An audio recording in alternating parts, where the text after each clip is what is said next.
nhớ rằng thọ sinh chú nằm mà bé to chống thì số có thể sang hay nó chỉ phụ to này to chống là vậy mấy bữa sang ha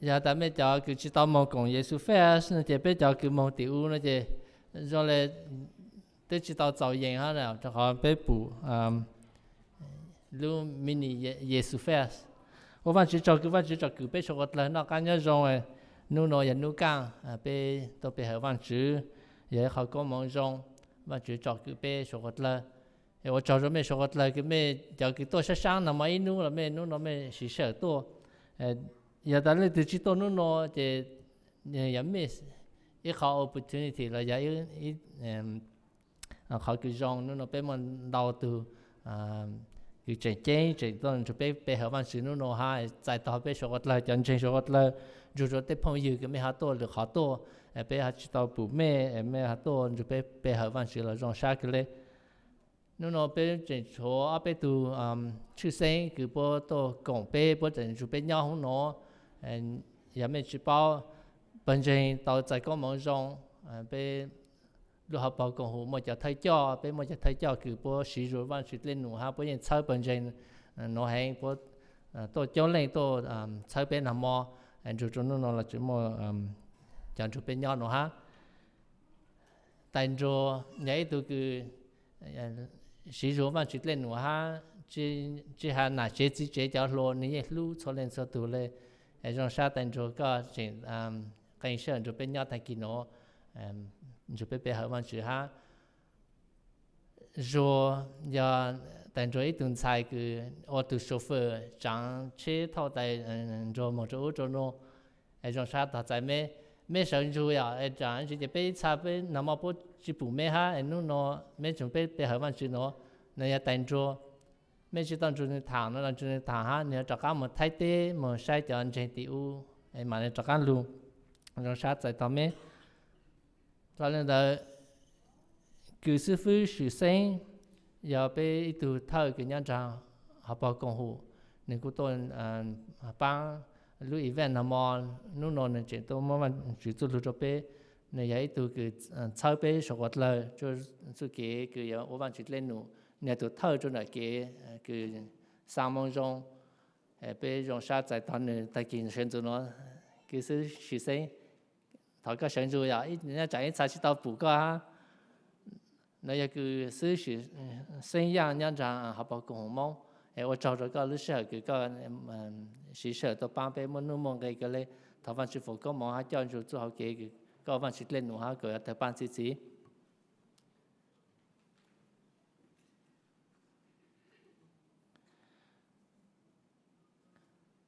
bé chơi tuần gì ha giờ Priscilla thọ và bắt chia từ gas cái nhau từ thọ cái sản xuất ấy à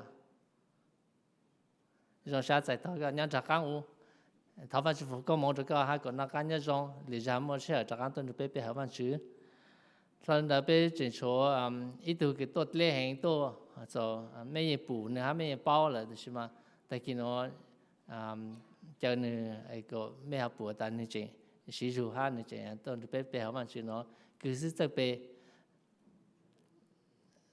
nó cứ sự tập bé nhau chẳng mãi to rồi vậy họ có mong trong cái này nếu tôi bé bé học văn sử có mong ha nào mà mấy chỉ tao nói thì không có nó chỉ ở sáng để tao nó này không có cho bé nào ha ở văn sử cho thằng bé giáo phong như cái mấy tô không nó bé họ chỉ tao mấy bé nó là thằng mấy sản xuất à vậy là từ tôi bé họ chỉ tao mấy bé mấy chỉ sang khai được bé bao nó là sản xuất họ bé dùng sát giải tao mấy số là ok dùng sát giải tao mấy hai đau I miss you cho nên từ ha bé dùng sát giải tao bé giáo phong số là mấy cái sự hợp tuần bé học văn sử nó thằng văn sư có mong cho mấy số là có nó cá nhân dùng cho mà văn mong chế nó là có mong từ theo càng xa ha mà sao cho văn sử lên nữa mà chạy cho các tuần bé học văn sử luôn chỉ nó mà cái trang tờ nó cũng chỉ một lần trên đầu trang tờ thì sự số là tôi rồi nói gì cho chuyện chính sư thầu lúc cho liền một tin của bé next jam young adult giống như họ bonfire là chỉ bữa mà trâu tơ thầu tròn đuôi mà chỉ thang từ kiểu văn chỉ lên nửa lô mà chỉ cho phong dư giờ lên đó cô hỗ trợ biết chọn trên số lại chỉ cho lâu cho lô một cho trang cô hỗ trợ số lại một chút bố cổng ha cho liền một thiên có bé bây giờ một chỉ cổng ok nhá cho bé Harvard so cô hỗ trợ cho nào cho gì bé sau bé cho nhiều cái cô chỉ một chỉ tôi cổng bên trên là anh cô tuân giá tuân vô nó là bán nó giờ bán cái giờ mình trả bố giờ mình chụp bố cho phong dư giờ mà sau bố làm bố du có bố giờ cứu sa cho các tôi bé học văn chữ tôi còn chụp bên trên bé họ sau bán nó ha bán nó giờ ít bán cái bố nhà họ phòng cha cha lúc trong sự đầu tư bổ sung ha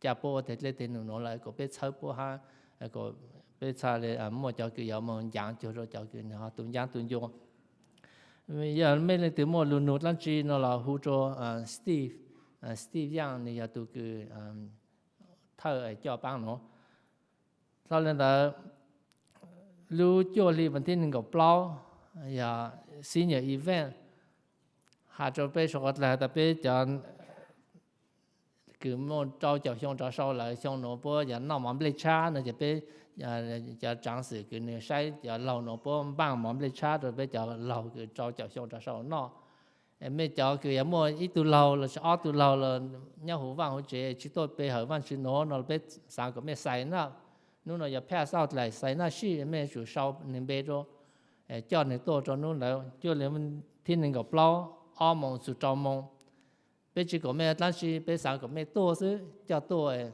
giờ mua chấm bằng lại thì tôi nằm mắm lấy cha cho lâu nó chỉ làm mắm lấy cha chứ cũng nào là làm mắm lấy cha chứ mà chỉnh dùng mắm lấy cha lót tê chứ nếu mà tao bây giờ muốn nằm mắm lấy cha lót tê này người ta chỉ căng cả lên nó chỉ tàu này rồi bây giờ mắm lấy cha tê chờ nó giờ căng lô giờ mấy món lần nốt lần thì nó chỉ dù cái chơi cầu là chỉ han nà chọc bùa ở từ thangเราเดินดีsáng tới cho này khu là sẽ cho teacher cho lũ帮cho cái khả năng càng xử lý sáng tới cho cái phải cái G hông Y hông O ha hông bao giờ bây giờ tôi chẳng xài cái mấy mua lũ bệnh sử ha mua适合cái giờ帮đi tàu là cái mấy xong bên là chỉ mà hạt cho đi xong bên bên cho xong cha nó một bây giờ ní cho nó được bán gì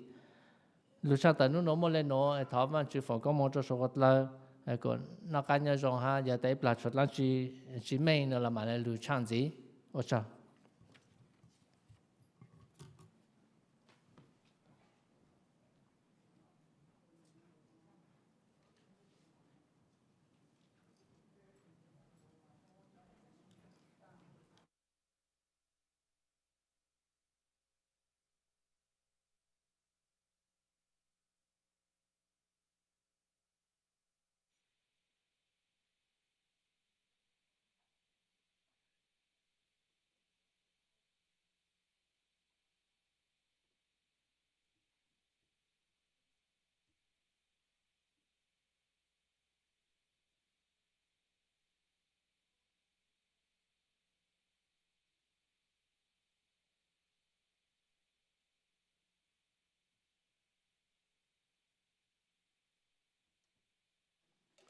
Jean Charles peut devant Dieu Dieu, ta quoi peut devant Dieu, t'as pas chute la chaîne du père, quoi peut devant Dieu le show hunga.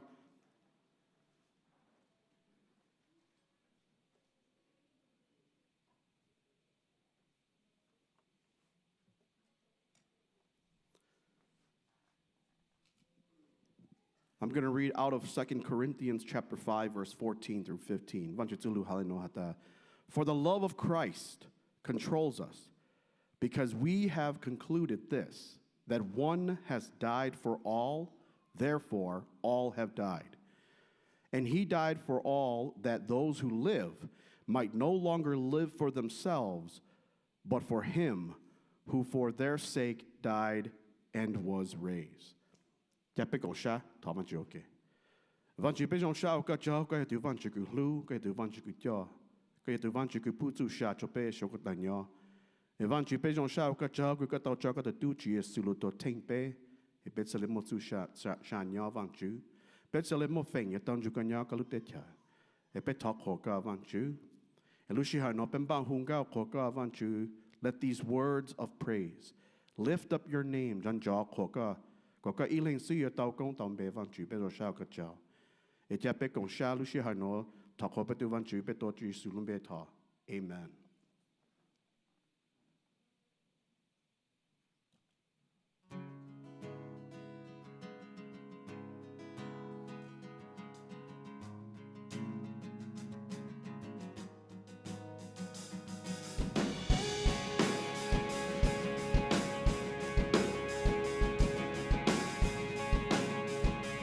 She who she bang cha pe ho ke she who she bang let your gun jing what lên nu bang chua linh chua du she who she bang let yi che nei chua yang yu mo yo shut la du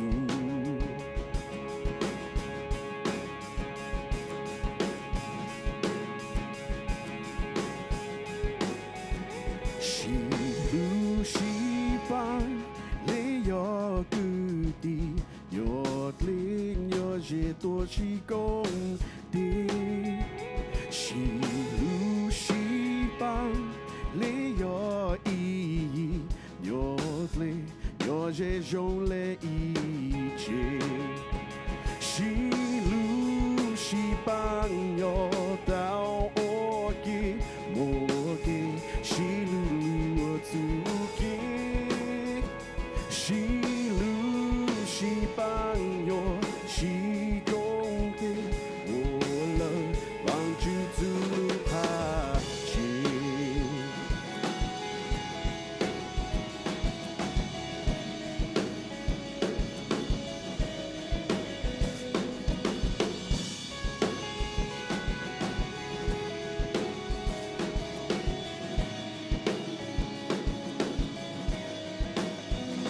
喜怒喜棒。le i hai nei tao nyo o ke hai yang lu shi ban yo ha lu jing mo nu le jo zuo ling zuo shi lu shi ban yo tao o ke shi lu tu ke喜棒有喜功的，我能帮助主他去。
kingdom reigns forever. No greater, no stronger, no higher name than Jesus. And you're greater, you're stronger, your kingdom reigns forever. No greater, no stronger, no higher name than Jesus. And you're greater, you're stronger, your kingdom reigns. All of Jesus, all of Jesus, all of Jesus for all the world. All of Jesus, all of Jesus, all of Jesus for all the world. May the nations sing the King of glory. All of Jesus for all the world.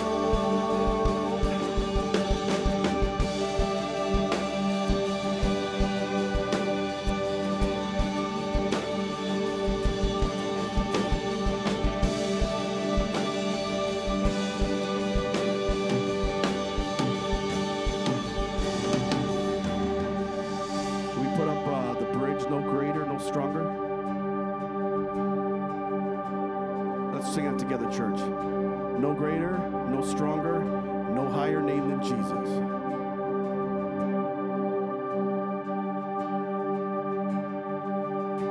No greater, no stronger, no higher name than Jesus.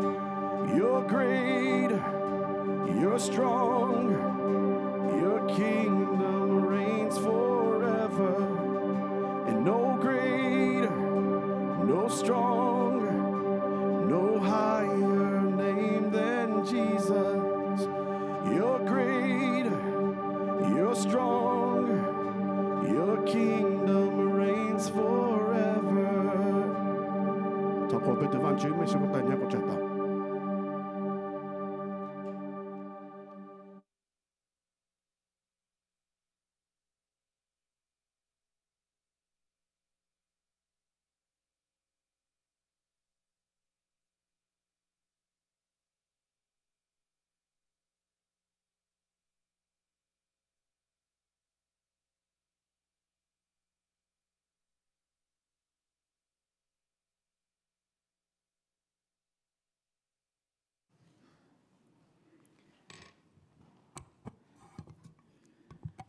Good morning.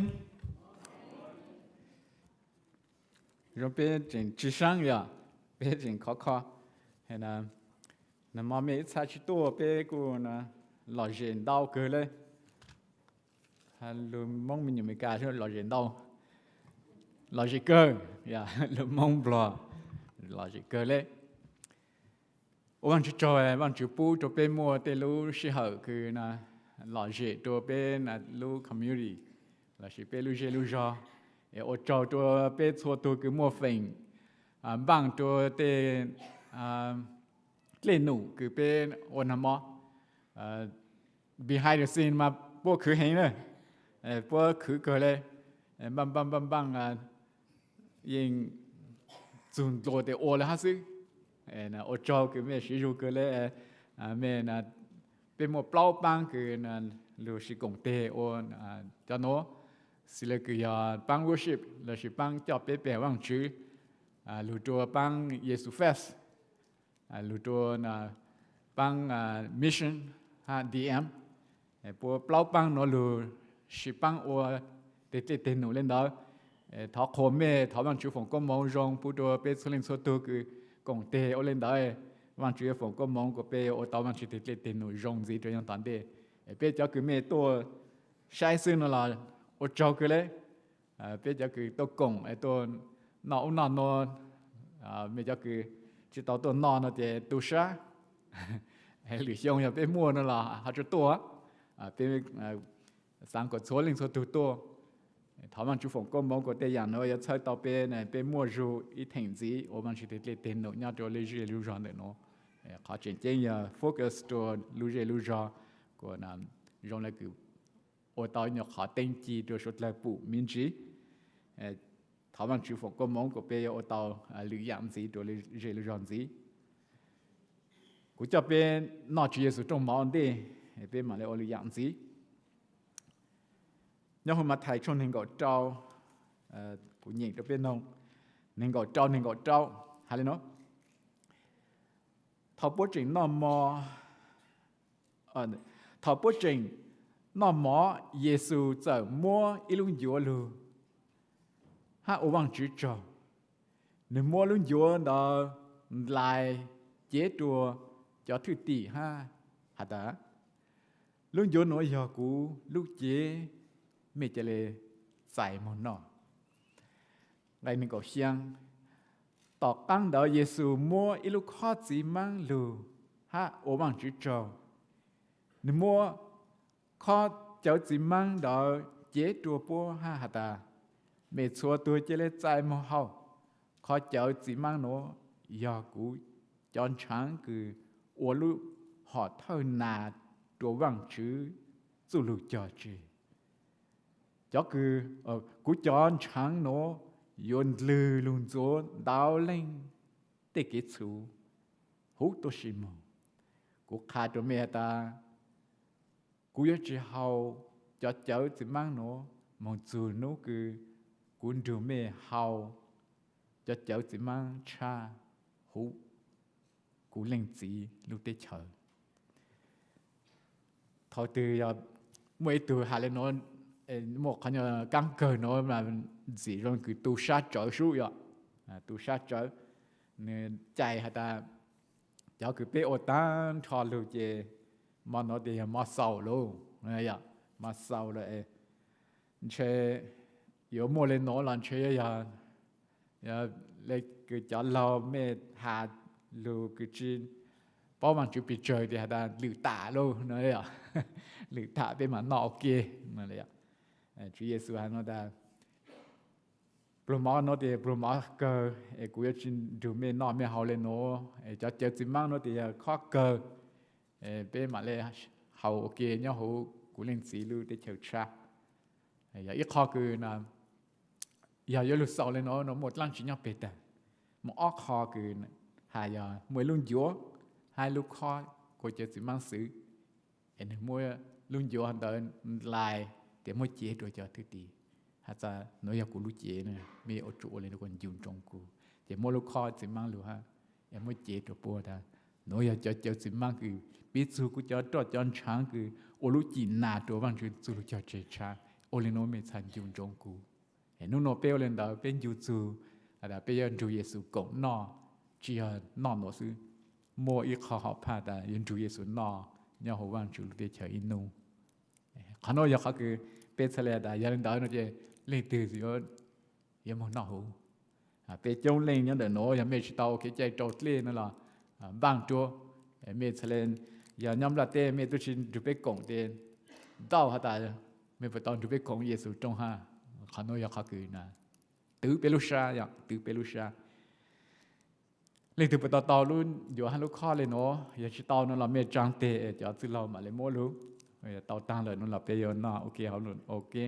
bố mua lên từ là số là bố lên tao tăng cháu cứ ok chơi trâu tê là bên số tu nhận tu họ từ tu là gì bên số tu một chơi nó hảo họ mẹ cháu cứ chỉ tao ok chơi trâu tê là đến bằng ô lười ra bên từ bên nó bên hảo ok ha mẹ số là tao nó để ha mỗi luôn giờ nó sáng sau cú yêu thảo mang chữ bên mặt lên nọ bên cổng xa bên cái không bên thảo mang chữ từ Chúa Giêsu nó có cho mình nhiều thay tê giờ luôn giờ ha lúc khó có cho mình mang sứ cứ có sang phụ có cho mình nhiều ô thay lên dùng trống có ta mỗi inu bây giờ thuộc có nọ ok nhau ok đó có lúc để chờ có phòng công mong có cho mình nhiều số lên số tu của bên dục quan trọng lên nó bây giờ nọ luôn giờ ha hầu lúc khó nữa biết chú có chiến tăng quân chủ ha có cho trọt chọn sáng cứ có một bút cho bên sòn đồng khâu lì bé ô cho cái cặp pu cái chú kì lưu lên nó cho bé đợi tu Chúa Giêsu luôn bé bé thọ bé chút lên nọ kì ha hậu kì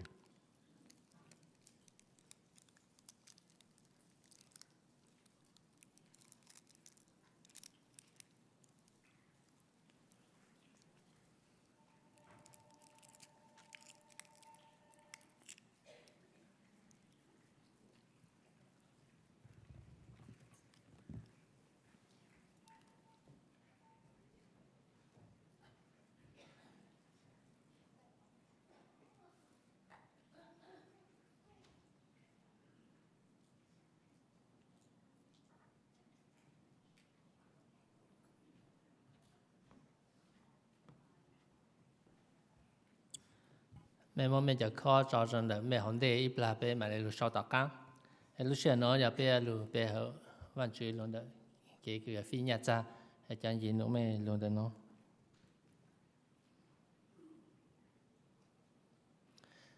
bé số là còn xa ha bé thảo văn chữ ok văn chữ bé lên chỉ bé ở cái châu cái bố bé nó cái nhau rong cái bố bé lúc chiến đang chú mò làm mò chú khó khó cái bố bé mò lên mò nụ mò khử nhà khử cha cho lục bang cho tên nung cái ha khó lùi giờ bé mò có tu cho lục có lên nụถ้าก็ปางสุดที่เนี่ยจากกันนู้นไปมอฟีตัวก็ปางก็ไปเจอสีฮันยังมอตัวก็เตะเตะนูแต่ปางจีทองจนลูกขันตัวเนาะไปมอที่เนี่ยจานเนาะฟีจนเดิมวันจุก็เล่นตู้จีสุลุมเบอาเมน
Okay, media, can you put the slides up?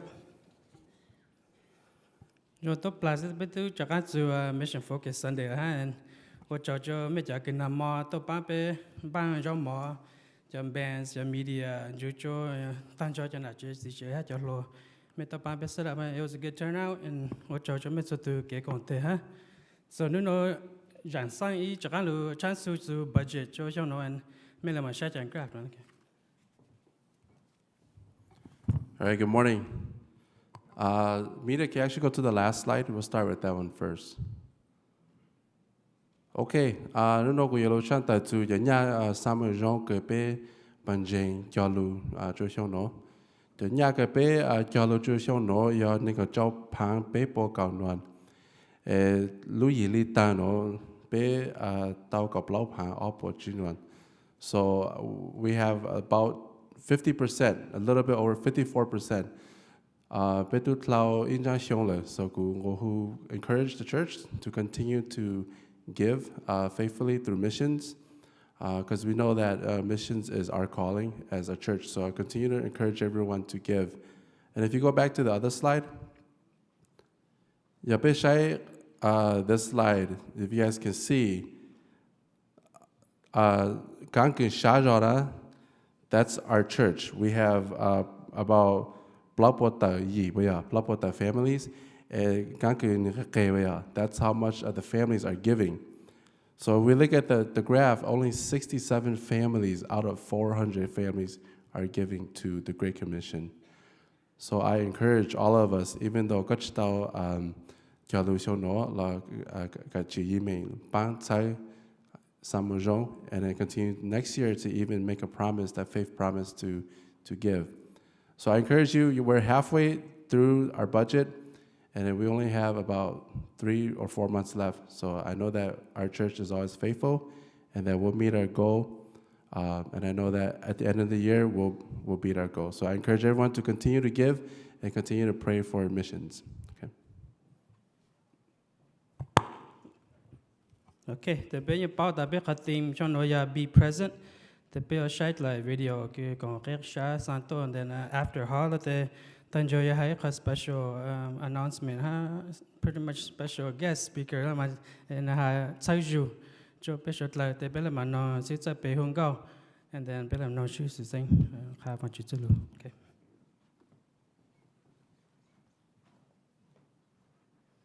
Missions emphasis is a time of year when we clearly focus on that which is so near to the heart of God. We know that it's near to the heart of God because he himself lived this out. Be present is the theme. Our great God didn't just send us salvation from a distance, but it required him to become one of us. And so we live this out, longing to be present in our communities, our schools, our workplaces. For some of us, it means leaving our locations and going to faraway places where the gospel's still not been taken. But for all of us, it requires an obedient response to the call of God that has come upon our lives to be present, fully present, wherever he's placed us. The mission of God is fulfilled through us as we live out what it means to be present, just as Christ was, bringing us the gospel for the first time. So we are present, often bringing the gospel for the first time to those around us. Let's engage because the world needs to hear it, and we get to be part of it.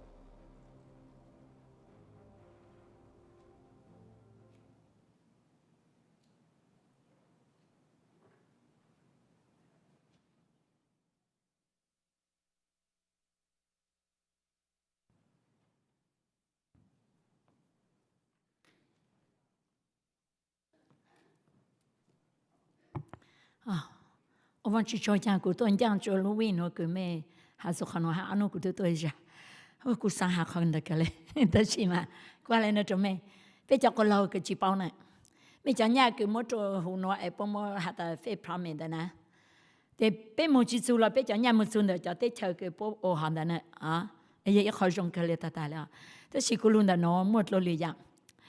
Hành đồ cứ tỉ máu mơ là nền trái phong giữ cứ lúa rong lưu lòng chân chè ya bi ya la ba ba lưu chơi chuối dần hay cho lưu lòng chân chè bi mong yuan cho ta bi tiền năng vì này chè ya bi lưu chơi tua sai hay cho vì này chè mong xua lần la chia tuôn cho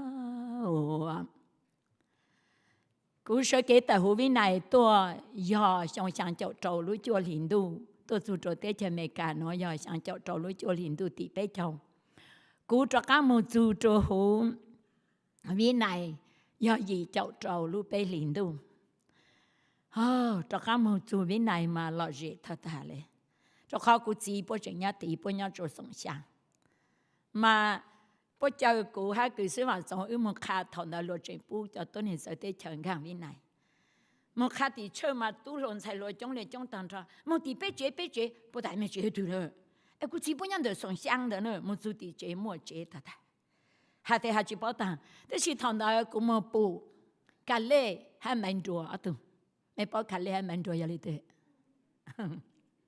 xuyên gang lệ hay là xuyên gang lệ à? Giờ à tu lon sai loi nhớ tu hồ. Nam mà nhớ tu pe lu bu pe mỗi tu to ta sinh phá to, này ta có bao cũ chỉ bao, chỉ bao cũ ha, ta chỉ bao 你来了，你弄了，古代人去包嘞，真的。一个包有个，新疆来人的贵上，古代包嘛。我讲跟去包古个包有个嘛，古代个包大有喏做波单喏你就是带不好住楼呢，啊，你路结果住楼你让你来好呢，古个包，个等你买来看你来对古代个走当包我讲包喏呢。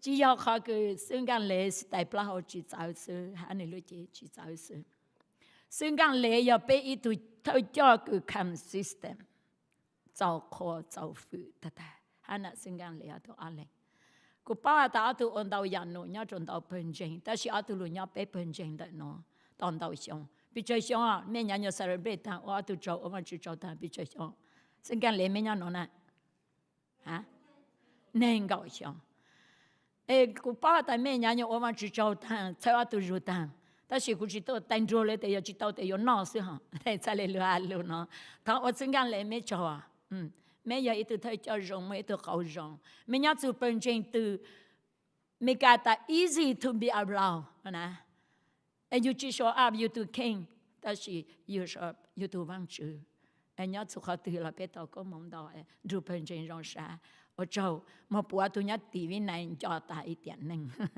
交代一起嘞，看来我就没说来包我找找的。讨论到，我最后就要说下的，要说，头么多年都背后股要做，么多年人股碰几只做说来弄，个要做到，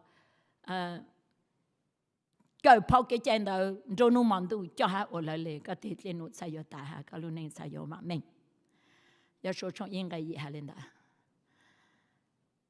比如看是那麼他的 promote 耶穌飯，佢睇我們主做，一度都能夠做可做肥得的，還可我們主得的。如果真係他有個有可以度都能得到啲頭都多的嘛，可還有當時能的嘛，可知道有多呢，但是嘛做可了得的佢有可，睇我們主做先做先啦，先做先度呢。佢俾到仔，古當間做好個紅夢，日頭佢先做聲，我俾到你啊！一節末 position 要做好做古門道個古我知道，一節末一考佢要講好，要中山lan我也不用，但是嘛，先做聲就嚟叫古冇做好。第二嚟佢個包啊，講好那姐都一步到啦，講好咯都一步到啦，先做聲都一步到啦。sinh sản giờ tôi bỏ đá là để cho cũng một chỗ, ta chỉ vào chuyên môn đào养lên một chỗ cũng, ta mà bao sinh giống sinh hả, sinh giống sinh tôi kêu tôi cho, nãy tôi chỉ cho bé số là luôn, ở từ lúc này dùng lại cái số này, số một chút đó, cái này ăn để phải chơi ta để số tay số lấy hả nó, cái này nhá từ để bỏ phải ăn số, ta chỉ nói để vào chuyên bỏ tăng ta phải ăn chút sự giống sinh hả tôi,เขาคือกูหาเลยน้อยอะไรจังซึ่งเราเสียตัวจะมีโยมเป็นว่าวันจุดเด่นหนูตั้งชาเลยโอเคดันเตาตัวเลยน้ำมันจะนั่งลงน้ำมันอีตัวยาตัวเบาเนี่ยลีเป็นหมดตัวนั้นส่งช่วยยาตัวใส่สิวันชายาตัวเบาเขาเล่นได้ก็จะส่งตัวกงก็ยังทำกันไปยาตัวจุดเราเนี่ยหุบเป็นเชิงทำหมดเลยยาตัวเบาตัวลูยาไทยจอมเบลหูจังจีเป้าเตจหาแล้วกูเราไปเชลมายาโอเคอันนู้นกูมาสุดท้ายไทยรู้จีกูสั่งจีทำสั่งได้ว่าอย่าโชว์ตัวอย่าโชว์เล็บเต็งตัวแต่เขาเล่นได้จะฝึกหาไปตัวโอนยาจูหัวน้ออย่าเฝ้าเดินเยซูแฝงกูชื่อสิลูกไอ้ตัวจริงยาจูไปจริงสุภาพตังน้องกู知道不一路一问对个装备讲真路给那个耶稣饭，没知道好说啊，没叫跟一连一弄嘛，没叫只能让我阿plan con真那个，对个没到个梦得去和大人真给路数嘞，啊，耶稣饭到乎没路，但是要到乎顺手生，得来弄，没叫你抽到耶稣饭到路，头股没有头上，没叫过路，给带带路。em mới biết nhau luôn dành tay cho tao xem Paul cái này cho tao nói tôi chỉ để kia hết, ha, Giêsu phải cái mấy cái chuyện mỗi cái nhà cho cô, 当初都是个古龙的要包盘的啦，包盘的啦。我上去头，我上下大约主要没我给我是老师孙中山人来，要孙中山我也要打，他希望就是这样，给孙中山叫公盟。我去包了，哎，不么伢对了我呢，我上包着好，我怎样跟我蒙古包，就而且个啊，我弄到放。cho họ phòng vậy ít tuổi nhỏ cho họ cái chỉ tu cái pháo đó, mấy món nhà từ ôn à, pháo đó, bên mua cái khổng cố à, gà là sao, ôi, tôi cho tao nhàn đâu luôn mà, ấy bên cho phong yêu, món nhà để bên xong đời bố để mua cho khổng kỹ bên mua tao, thế hả chưa, ở trên cầu bao, cứ mà lên nụ tao phụ, mấy món nhà từ ôn bên khởi khí nhỉ, wow, ở trong chuyện kể lỗ to hả nữa,但是mấy bộ bao tay sao cũng rung bỏ lấy cha. Tôi Giêsu cứ chỉ lúc mà chỉ ở tuần chế chuyện cha sẽ có cái nhớ ta cho mình nhỏ nó bố mô khổng cao hay bố khởi khí nhớ sự ở chẳng có chỉ tao bụt lôi lúc còn trong cái cho bé lên nó mình thấy mấy cái tôi cho bên thấy chơi mấy bụi bé mà mình nó tôi xí lên nữa em cũng chưa xí luôn ta nó cũng chỉ bụi lên nó ta em ở văn chỉ cho thế vậy cái trong lên nó chỉ giờ lên đời sự tất cả nó cũng bảo ta mấy cho cái mà mấy cho nhỏ chủ nó bận trình nó sử dụng ta lúc Giêsu phải nó trả lại mà lúc Giêsu phải nó cũng một chút cho thay thế mà sự sẽ bị bố cho lo cái ta sự sẽ bị bố bị cho bận trình mong cho bị bằng lại này vậy. Thế ở chỗ cho lo xin du thế cho lo trang ít bằng cái mà cần hoặc là cái mà cần trang nó là ở bên nó chính trang là nhà mua nhà cho lo thì luôn bị ta bị giờ ý nó là ở bên nó bị chỉ giờ ý là nhà mua nhà ta chỉ Giêsu phải cho tao bị cho dân mà sự sẽ bị tôi hay mình chỉ là bị giờ ý ta số bằng số bờ số khả năng chỉ là tí sự tí nó là tôi vậy giờ bị ở Giêsu bị ở trong sáng lăng sử dụng để bị cho xem Giêsu ta chỉ bộ ở trong sáng lăng sử dụng cho toàn bát tí để chọn bát tí sự ta chỉ sốt lời chọn dân thông bát tí lụa ý kế ta Giêsu phải anh tham mỏ cho nó đã cho bự thế nhà họ lụa họ từ lụa chỉ lúc mà chỉ ở tuần chế mình mua cho vàng chữ là ta tháo vàng chữ cho xin dòng xe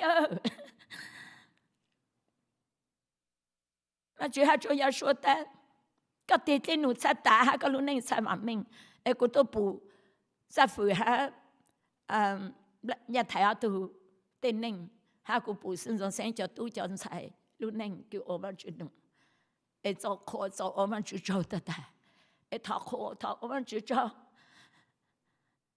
mình sao không rủ cho Giêsu phải nữa mong là tin cho ta liền mong thấy thế ôi chẳng biết vô tao nữa bây lúc thế chơi nhon đôn răng Asia sao mà chịu tung bằng thâu thế in gì ô cầm mình ô công sát tan rồi chỗ bây lúc thế chơi em biết sao tao vô cho một chỗ phán kỳ cũng chơi vô cho một chỗ khó từ của tao ta chỉ mà cho cho mong nhau buồn gì nhau cho sang Asia tôi chỉ tao và chịu chơi lúc thay thế rồi bây ở Giêsu về mong lúc thế chơi thằng mà chịu ba cũng chơi hạt ta chỉ là nhà nó nói bây giờ nhà mua in nu nó có yêu hùng văn chữ sao thì sẽ bị bộ mà cho tôi cho mong cái văn chữ cho dễ lăng tu nhà rồi nhà lăng tế số tế khi số khó văn chữ luôn bị nhà rồi bao lúc tế chơi nhà tao nhà lăng tế để biết chơi để ta chẳng nhồi mà chỉ tao bắt tao hai cụ chơi để nó giờ chẳng một tỏi trong lối giờ chẳng một chuyện gì nữa, chỉ tôi chú ý áp bộ phẳng tu, tỏi bộ một số lời cho sang phẳng tu, cho sang bộ phẳng tu vậy, thà mà chuyện sao có số đấy,我cho sinh ra sinh, mà chuyện cho cái lúa bé tôi thấy cho, có lên nụ tai có mà mình trả, tao có cứ cái tiền nó mau cũng nó cái bé mấy tôi làm gì mà chuyện tao có một cái mà chuyện tê lụt ta rồi bé lụt này tháo mà chuyện một cái mông rồi bé suốt là xin gan lệ xin rồi sẽ hắn đầu tư cho thầy cho dây của nhau nó và tao xin gan lệ lụt cho bé Giêsu trong máu của cái tới hắn lấy cho lo hạt tê lụt ta sẽ bụng một tê nó thì nó mua hàng rong nó ra sẽ cái này ta mình cho tôi nó xí là tôi này thì nó béo thế tôi nó mà chỉ cho à他们就佛跟我的别说来。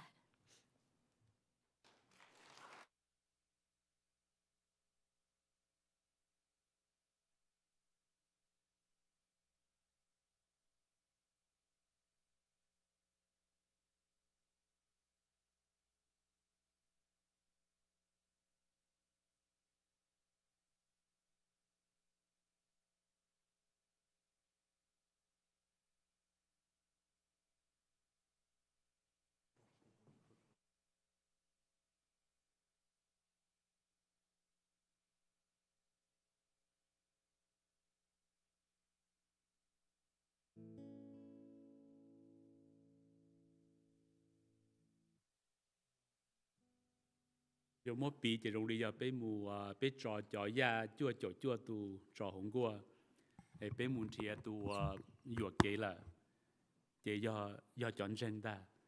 耶稣发只要木叫我战争时，但是嘛，叫我争要叫多中chấp了之后，被只包还点都要都没有呀我，你药给了，那这被要木贴都的，头。nhận vào lúc cũ cho ngày nó mà dùng một xã mà chua tu nhớ không qua trong đùa thì chẳng chân đùa thế thì tu chữ yang chẳng lưu cho ít tu sư và dụ kể là chỉ nữ chơi lên một bông đồ thế khỏi chờ và trò cá chỉ tàu chơi nữ ni ít tu một chờ một ba tu nhỏ gian đó thì biết chỉ bao hay thì thầu sau đó tua họ trong sa la Giêsu phép đó mua biết chơi tu nhỏ gian rong linh đó này thì giờ cho trong ở nhớ thì nó vừa chỉ tàu mù cùng mù bỏ khăn đầu đó chỉ mà dân tàu hay thì giờ dù mất xã hay thì tụ mình nhồi gian đó giờ dù li nên mà giờ mò dù Russia cơ li á giờ hay thì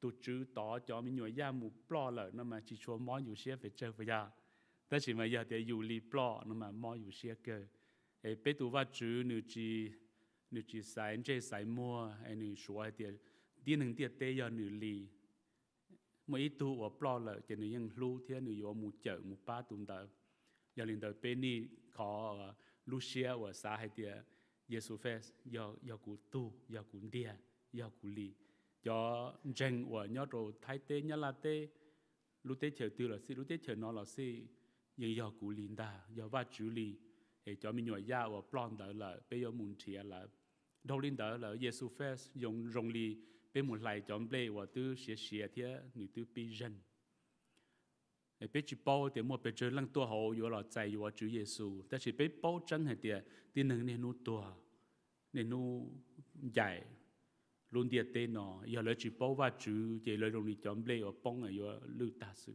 chỉ một lần từ sầu lấy là trò hậu lưu xa, chỉ có thế cú bây giờ cho vô một sầu lên đó, chỉ bên này tin nâng bên này nhiệt chia bên này Lucia và số hay thì tham lên tới giờ bên lì tụ mình nhồi dao và dọa kiến tới giờ bên lì nè bênตัวเราnó thì bên kia thầu và bên nó cho lù chát sòเราmột rồi cho là cho bên hùng có nói về sự trung mỏเราmột rồi tên rồi cho lù cũng chẳng hay thì thầu bênตัวเราlùตัวchế mà và chủ yếu là bên bỏ tê giả chống bên có bên mua lúa rừng mua bỏ tê giả thầu cú hùng có cũng chẳng tiền nên sẽ được có son rùaอยู่tụ khang sẽ và chú ở rồiอยู่bỏ đắt chỉ ít liền thì nó sư hư sự sang yếu mà và chú cho lù để bây giờ bỏ và chú cho lù đó là trồng bê lúa xía ngô bê lúa xía có bê bỏ tê giả vision ở và chú yếu mua cho bê cú tụ khang là lý thế cú chỉ và chú cú bỏ và chú cú nó họ và chú hù cú là giờ họ béตัวbé hở và chú đi nói chứ chống đi nói chế và chú lồng cú lần đó và chú cho lù tiệt, cái cú chỉ bảo để và chú yo lồng có lì trả đó xí mà, chẳng đầu tiên nó nói béตัวbé hở và chú nó kế bé hở và chú họ nó đồng đầu ya yo lồng có,แต่rồi thì họ rằng go bố ta bé hù chọn go đầu tiên có nhận là cho con đầu tiên rồiอยู่รู้เสียแต่ว่าchú cú yo ở lên nó, bố taซื้อcái lễ là cho nó về sự trung mỏ sẽ tên rồi từ bỏ khó yo cho một số ý ra lụt cứ chia lại và chủ yếu chống thì tia li à, hiện tại bên nhau họ lúc tuổi trẻ thọ và chủ ba bê cọ bê nọ và chủ lúc số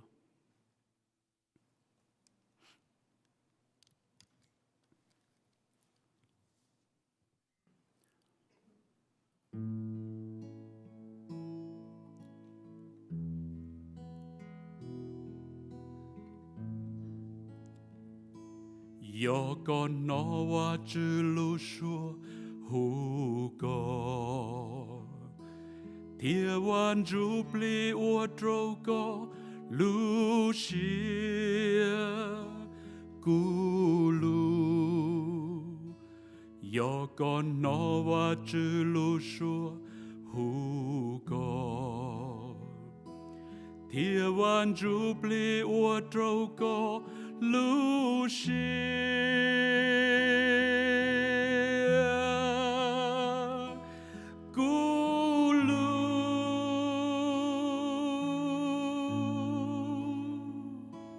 có chia ly tây kia hay tia cú nhỏ đờ nó thô sĩ cú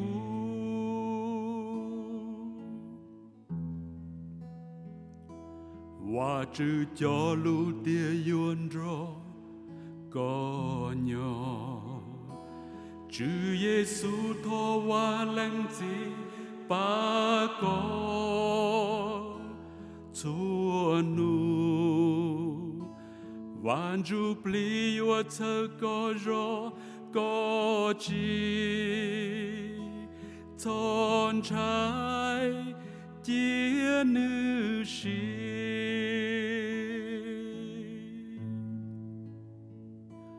chỉ cho y tia có tranh mê chỉ cho y tia có tranh lúa chỉ cho y tia có từ lâu lâu lỡ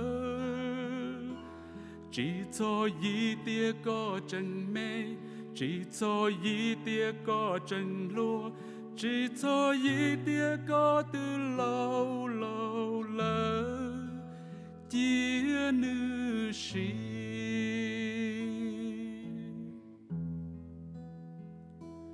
yo con nó wa chữ lu xua hu có thiên văn du pli ua trâu có lu xia cu lu yo con nó wa chữ lu xua hu có thiên văn du pli ua trâu có lu xia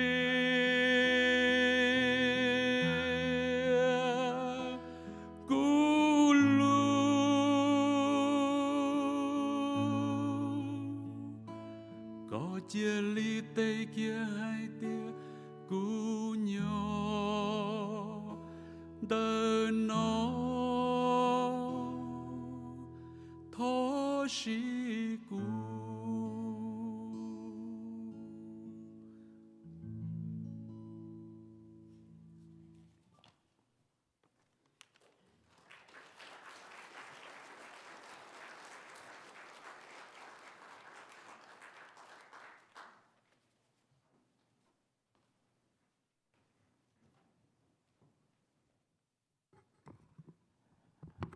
ở tròn tàu tàn trùa lựa trùa cứ sức sơ bê thảo văn chú phòng có món rong bù trùa mê còn chỉ cái nó cá nhau rong ở thảo văn chú tết lệ tên nụ mà trùa yang tàn đê bên nó văn chú tự lưu luôn đạo cứ sức sử sinh so yang thì mê bao cứ sức sử sinh ta lợi cú chỉ sửa tại yang cú hà nó mê bao ha cú chỉ bao ha cú chỉ cú chơi bù thảo lúc trong sáng lăng trường kháng sổ bố kế sai trăng của hà minh trí cho cứ sử sinh cứ sư phụ sử sinh nên là vậy từ nhau cho hồ bang committee mission nhau hồ CMA headquarters chỉ là nhau bao gồm mong của sự headquarters nên vậy từ bố sai tàu nên ô tô chair cho hồ mission committee bây giờ bạn chỉ cho cái là nên早上我们去贴了电脑，小姐包括某种章。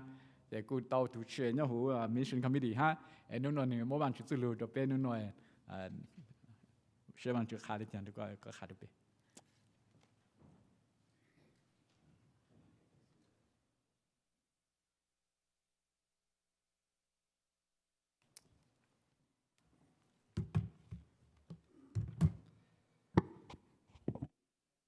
我们去找个穆鲁谢都是被讲讲，也是 Grace Mong Alliance Church。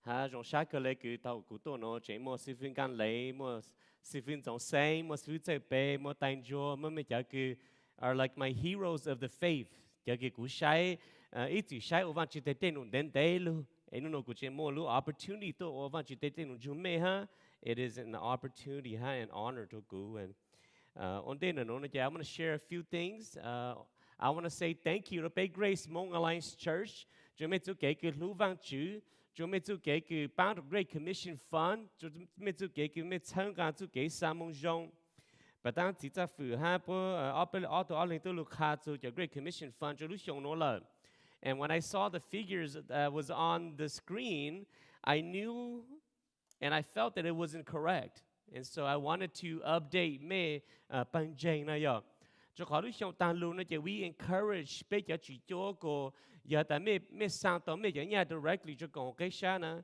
as long as you check the box that me you are from Grace Mong Alliance Church nó chỉ they're gonna count that Great Commission to Grace Mong Alliance Church and so some of that information may not be me giờ thay cho me giờ nhà may not have and so I do want to give you your up to date not up to date but this is at July 31st, 2022. Lu xiang lin du all thing nang all no sao je Bunjing Grace Mong Alliance Church has sent in $32,570 to Great Commission Fund.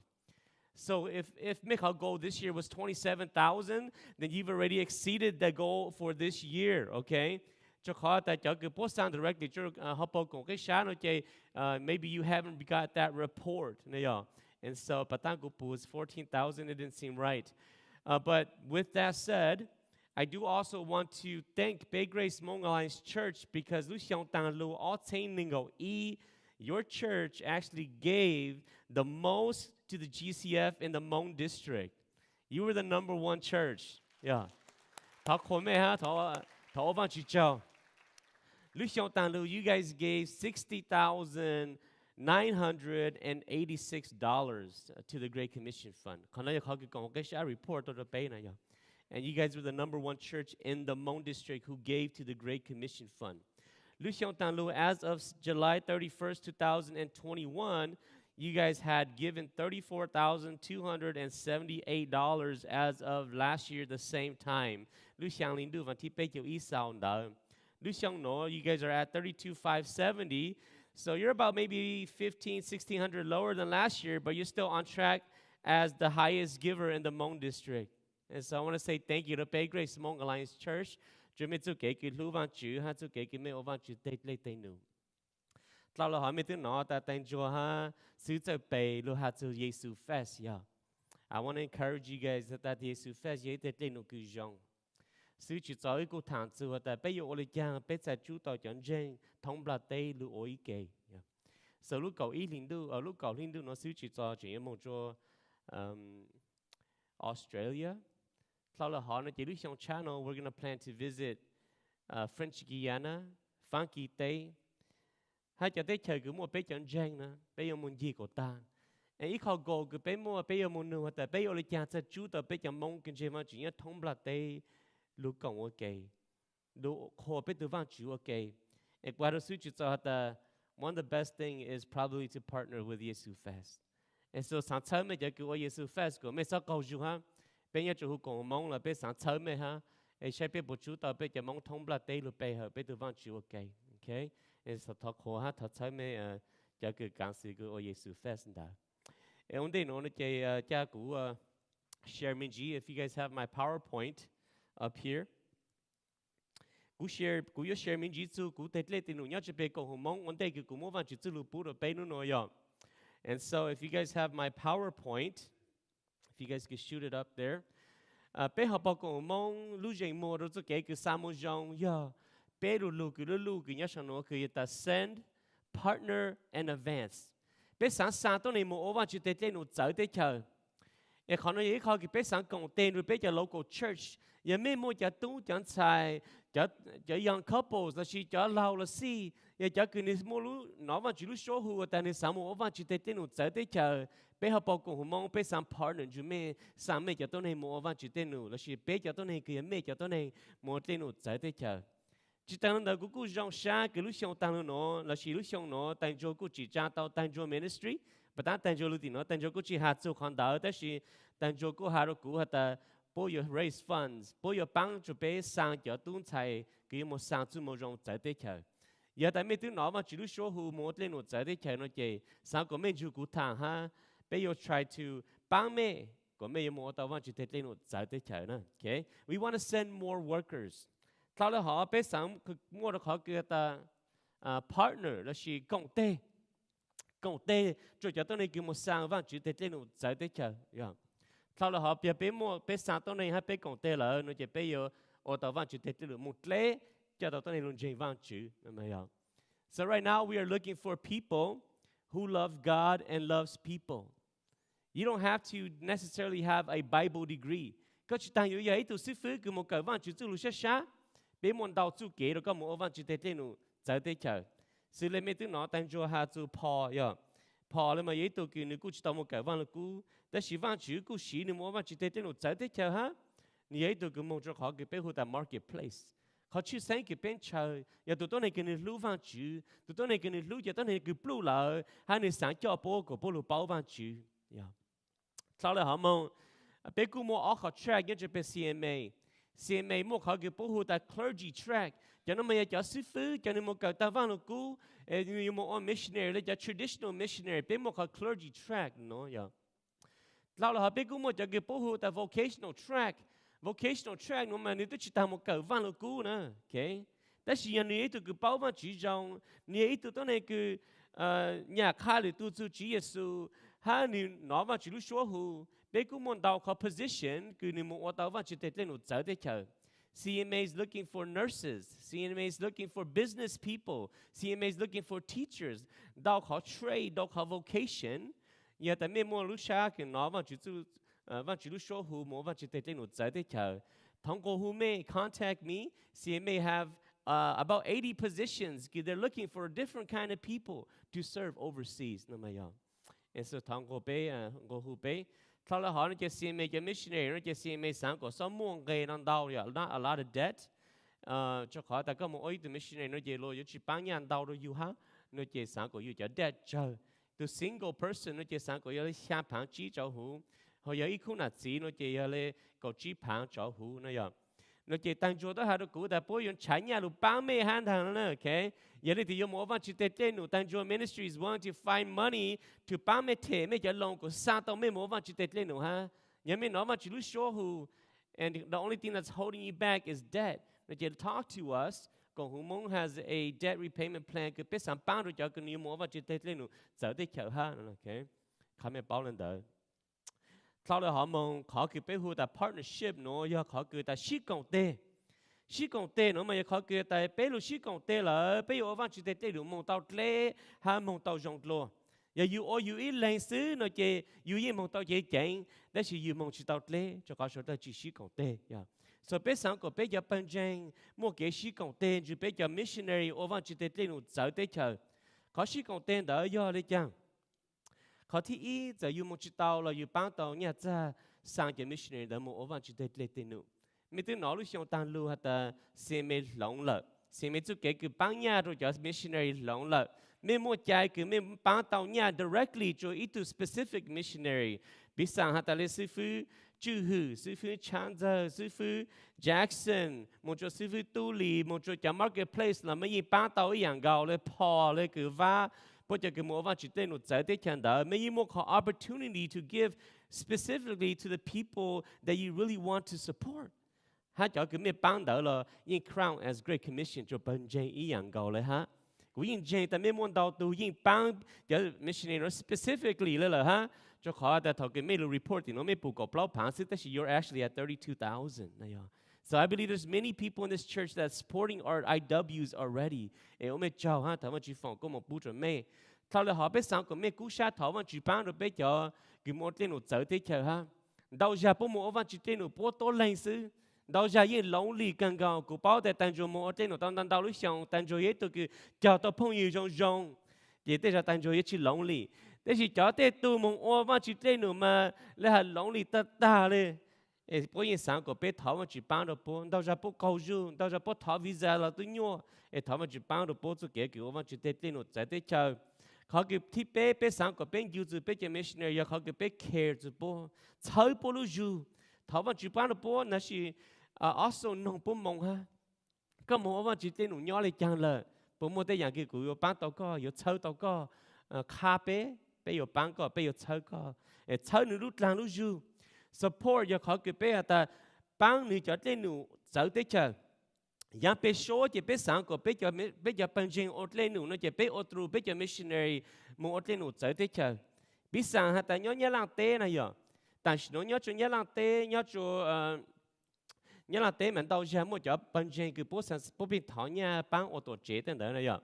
Tại sao nó bé work on ít cho MOU cho nhớ là tế mà bé sáng của nhà bé số nó chế cho cái ta ô tô chế cho nhà một bán đau dạng lên nụ tí lấy cho khá thôi cho số dạng nên đó nó chế bé sáng của bên trên work through bé cho missionary cái nhớ tí nữa. Thôi cái bé sáng nó chế bé sáng một chỗ bố cho project account cái nhớ bé còn cái啥Vậy tại sao nó create tới cho project account như là cái sao for church building, for leadership training, for scholarship. Vậy thầu cái mấy sang cho nhà họ một chỗ còn cái sao nó chỉ bây giờ một họ account đỡ cho mẹ. Thầu cái mấy sang tụ bê lỡ nó chỉ xin chăn giờ ha xin chữ hiểu từ mà lên direct cho nhà họ một outlet cho lên một đỡ nó nè. This is the good thing is this, there's accountability. Bé bảo tại cho nhà đỡ một outlet nó trong này cha ha, ni một chữ chờ ha, ni ô tô cho lên một cái bé sang đỡ một ôn đỡ ha. Thảo là họ mong cho nhà họ is going to also count as Great Commission for your church. Yeah. So thầu cái mấy sang chỉ phá một ấy lúc tổ chế nhớ cho nhớ là tế đó là it's an account that you guys gave 5,000 to the Great Commission Fund this year, additional cho mấy bên trên này. And so these are ways that we're working on this project support. We want you everything to go through big missionaries and my lemon or ten nhớ cho cho tế chờ cái bốn nhón đỡ nó mà. And so I encourage go big bên trên bù losing more đỡ ha. Okay. And so if you want to know how that works, then please do talk to me. Ya ta mỗi bên trên tin thọ to nhớ lại bị sản nhớ là tế sản đi cái bán là talk to me. Học trên ta chỉ biết sản của mấy bán à. This should be something we bound through the proper channel. Có more accountability. How do you count to me? No, no. Sau là họ mong nó chơi. Họ chỉ send short-term teams. Bây giờ sáng của mấy sáng cho lô, mấy cho nát gì, một sai tên nụ nhớ tới chờ tiểu ha. Okay. Giờ ta biết bán sư phụ tu lì nó là sáng của mấy tiếng cái tập ở bên lúc chọn tận đây nó bây giờ sáng bán team một chút sư phụ tu lì ở văn chỉ tên nụ đàn. Giờ biết bán phò là sáng của ta ý ở lúc chọn tận đây nó bây giờ sáng ý cho tôi này một chút bán phò ở tên nụ đàn. Họ short term team đó vậy họ cứ bây giờ chơi tao tết lên nụ cái nhớ sáng tí ha chỉ tăng lên đó nếu rồi bé bù ha tết lên nụ tí chén chén ha bé short lên cho lên công tê ở tết lên nụ đó yeah send short term team họ thích cho promote nhà mình bên trên nó mình chơi từ missionary từ missionary đó chance lu cho mình ta cũng đi kết thảo văn chữ cũng ở lên nụ tá lên nó từ nó lên trên văn chữ bên trên nó bé ở tao lên nụ tá lên nó là khá được bên trên bao sau đó bên trên sang lên bù ha ta wow they didn't know good pay or the umo gang ho ha yeah and so khán giả biết họ cứ biết who that partnership sau đó họ biết your partner chú cho national church cứ nhớ chú tới chơi tiểu xử lý cứ thái tê lọt tê nhớ là tê biết còn tên chú cho thấy cho cũng một cái project đang chỉ là bên trên sẽ là dùng ô ha để tin nói là mong tao dùng okay so we're working on deepening partnerships with national churches to open doors for Mông District Church Ministries. Có biết cho bên trên thì nó ở tàu tên tàu yong yi chú cho bên trên nhớ sang tới chơi tiểu, okay? Giờ khán giả khó cái cụ trang sử mình chỉ chú cụ tên nó cứ nhớ bé con hùng mong sư. Giờ tại mấy linh từ họ sáng một over chỉ tên nó giáo tới chơi. If you're hearing the call to go serve overseas, please do talk to me. I would love to get to know you and help you and walk with you on this path to serving the Lord overseas. Talk to us. We want to connect you to the right people. Through the national churches.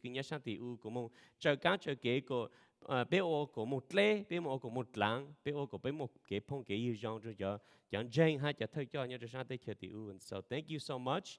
Lord,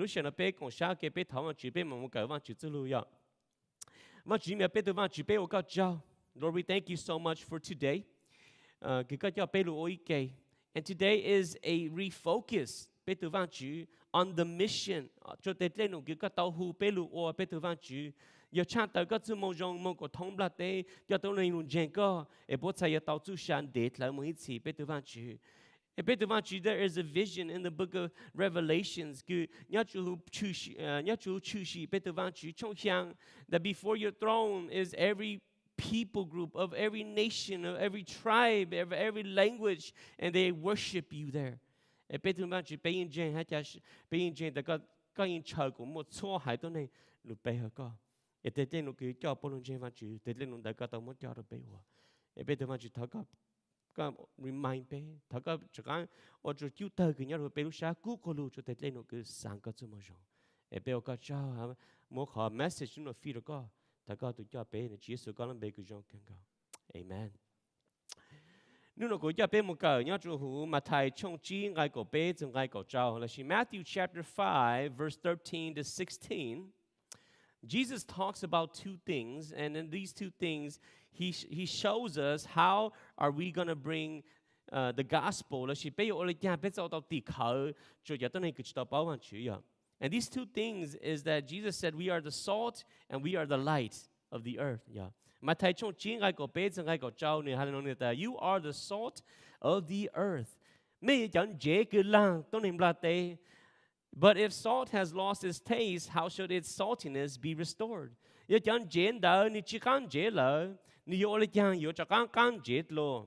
is no longer good for anything except to be thrown out and trampled under people's feet.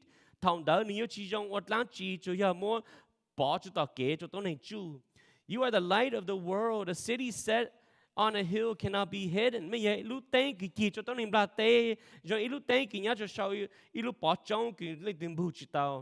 Nor do people light a lamp and put it under a basket. Thank you. But on a stand, and it gives light to all the house. In the same way, let your light shine before others so that they may see your good works and give glory to your Father who is in heaven. So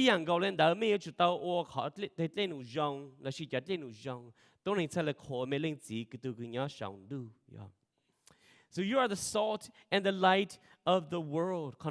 Illustration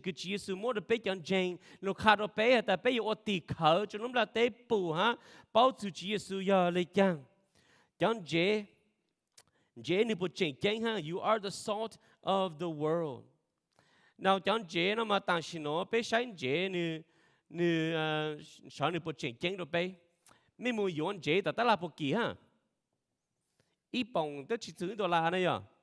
man, we are so blessed. Salt is so cheap today. Utah, the salt basins. Have you guys been there? Chỉ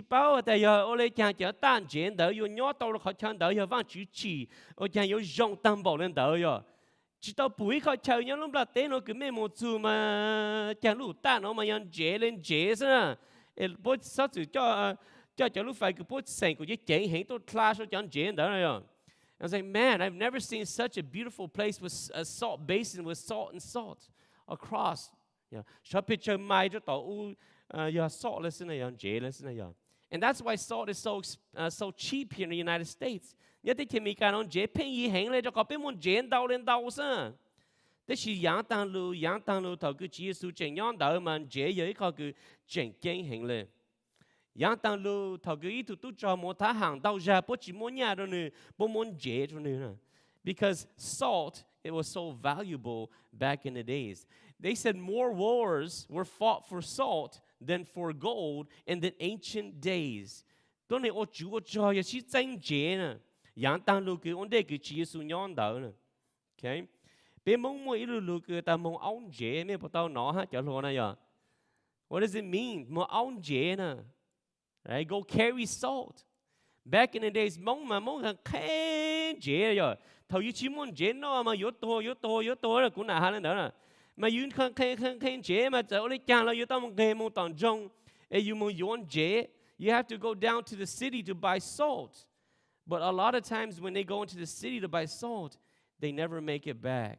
Bố mùi dùng dễ, mà ông chế mà anh chế tao tao trong đó chỉ lưu chỉ tu chế e po mo po chele to rồi and that's why pe lu ta mo ông chế là chỉ mo anh chế đó ya ilu ki that person has passed away because so many people passed away to just go get salt because thầu you can't change chế đó là chế giờ ô đi chăng là chủ tao mo ông chế giờ ta mo e to là bị cả là lấy xứ này rồi. Even if you die in a process, they were like, we have to get our salt. Because in actuality, your body needs salt to function.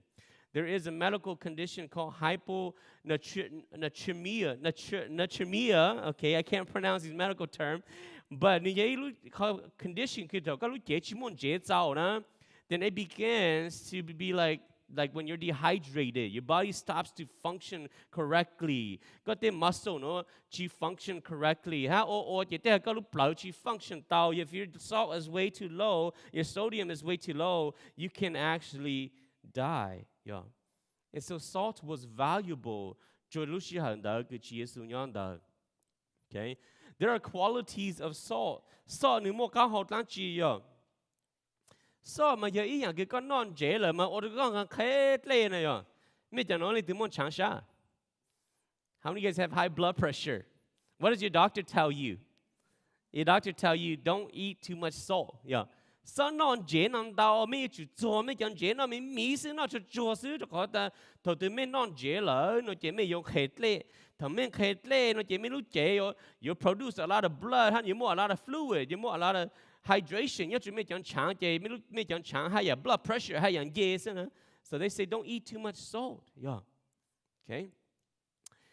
So salt makes you thirsty. It is the job of the Christian to make people thirst for Christ.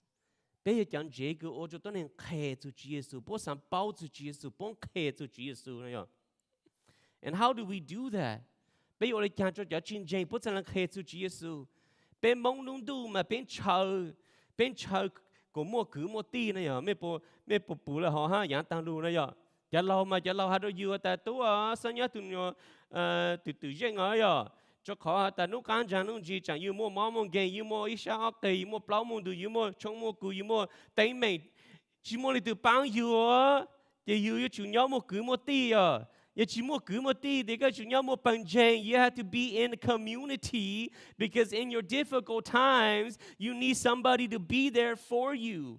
And so, bên mong mà dạng ta nụ mà bên chân chờ community, cho khỏi bên nhau bên lên sẽ chỉ thầu nhau chỉ nhiều rồi bên yo. Giờ lên đó, Chúa Giêsu sẽ là Chúa thứ tiệt ta. A new commandment I give you, that you love one another just as I have loved you.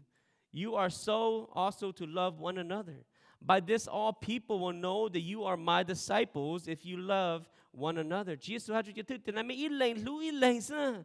Chúa ya mấy mua cái gì lú sự chỉ lúc là tên nó yêu bảo ta mấy ya cũng cho thứ tỷ này ya. Chỉ bé mong lu philosophy cứ bé cho tôi liền chơi vào chữ chỉ bé ta bé gì lú sao?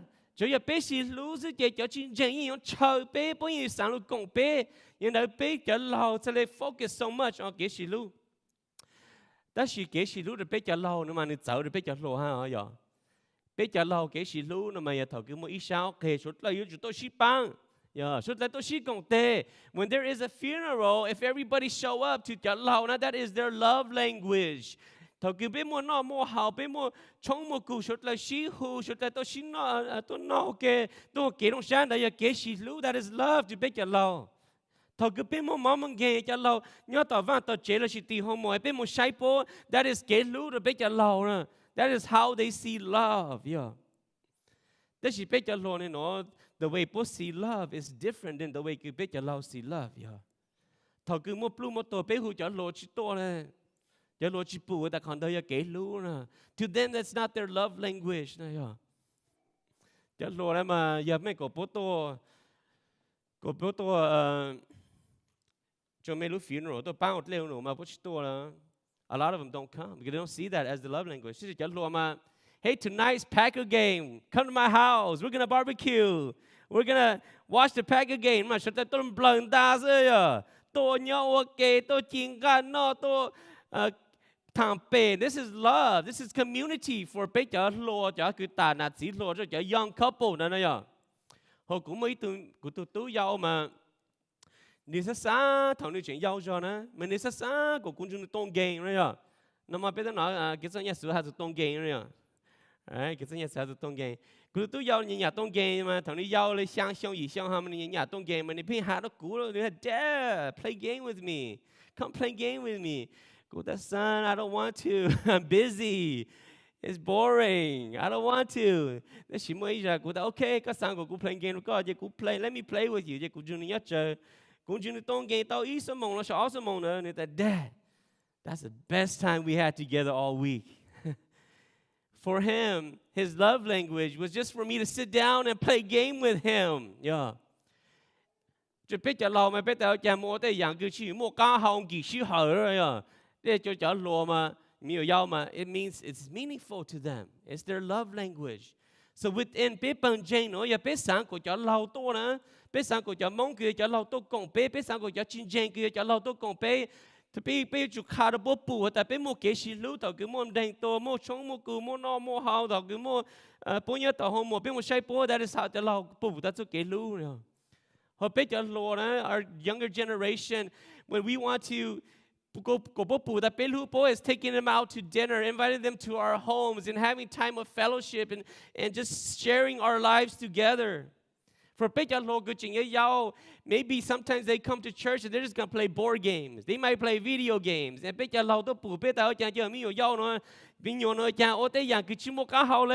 them it is their community, how they share love with one another in those times. You know. If our church is going to be relevant, they have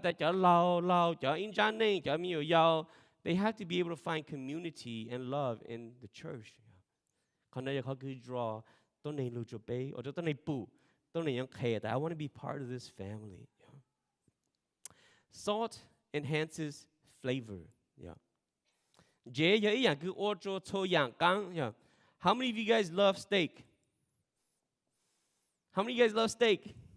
I know a lot of you guys love steak. Bây giờ xin neng này ya. Last month, bây giờ na Jay got together and we got like 5 different cuts of steak. We got like the sirloin, the ribeye, the New York strip, and the round, and we also had we had another cut. And we cut it up and we did a game for Janat Jay. We go, okay, you're gonna eat each piece of meat and you're gonna try to decide which cut of meat is from. Yeah. Janat Jay mà so beef is beef. Yeah. Bây giờ chỉ Jay cái nhà nó steak mà bây giờ sáng bảo ta I just want the ribeye, okay? That's my cut. Yeah. Thằng cái tên là chế một ta lại nữa, cái ta muốn dùng cái nhiều là cũng chỉ steak nó, nên muốn dùng cho chỉ giò mà dùng chỉ nhào đấy. Không có gì mua là, or stew. Yeah. But steak, this shit. What if you have steak without salt in boccan? You chỉ muốn chế cho boccan. I love steak, but if you cook me a piece of steak and it has no salt on it, I'll tell you, I probably don't want to eat it. Yeah. But you put some salt on it, it goes a long way. The little things you do matter, Grace Mong Alliance Church. I want to say thank you for the festival you did yesterday, what you did for this community. Do for this community, that you're serving this community, that we care about you. It does go a long way. Yeah. Down in Colorado last year, because I'm always traveling, I didn't get a chance to really do much in my community too much. But one Saturday, I had I wasn't traveling, and the Hmong community was going to have a volleyball tournament in Colorado. So I got on the phone, I called the Hmong Colorado president. I said, hey, would you be okay if we came out there and pass out drinks? Yeah. And he was like, yeah, sure, come out, pass out drinks. And so we bought like Gatorade, we bought water, we put it on and these coolers of ice. We went out there, we set up a tent, and everybody who just walked by would say, hey, have a bottle of Gatorade, have a bottle of water. We walked around to the players, the volleyball players. We passed out drinks to them, cold drinks. We went to referees. We passed out cold Gatorade. Say, hey, thank you for what you do. Here's have a Gatorade, you know. And, you know, it's not much, right? When you buy them in case, a bottle of water only costs about 10 to 15 cents. when we buy the Gatorade, it only costs about, I think I did the math, like 60 cents a bottle, right? If I gave you today 60 cents, if I say, Chewy, here's 60 cents, I love you, bro, what would you say? You'd be like, man, I know But on a hot day, I give you a cold bottle of water, cold bottle of Gatorade that's 60 cents. It goes a long way. Hey, have a Gatorade, bro. I appreciate what you do, y'all. It's 60 cents, but it goes a long way when you do it right, y'all. These little things, even though they're small things, they go a long way. And the question is this. A lot of people will say, how many people came to Christ that day? Honest truth, nobody came to Christ that day. But you know what? They start to think about our church differently. They start to think about, it's so, what's going on? You know, we used to think that, they're so like segregated, put your kids anybody else, but today they're passing out drinks to me. My view of that church begins to change, yo. And you know what? I don't know if this has any part, but we're seeing growth in our church. We're seeing people that are coming to our church that have not been coming to our church. And I think because they're starting to see that our church, there's something different. It begins to change their mind. It helps them to come into the doors of your church. Yeah. For example, right?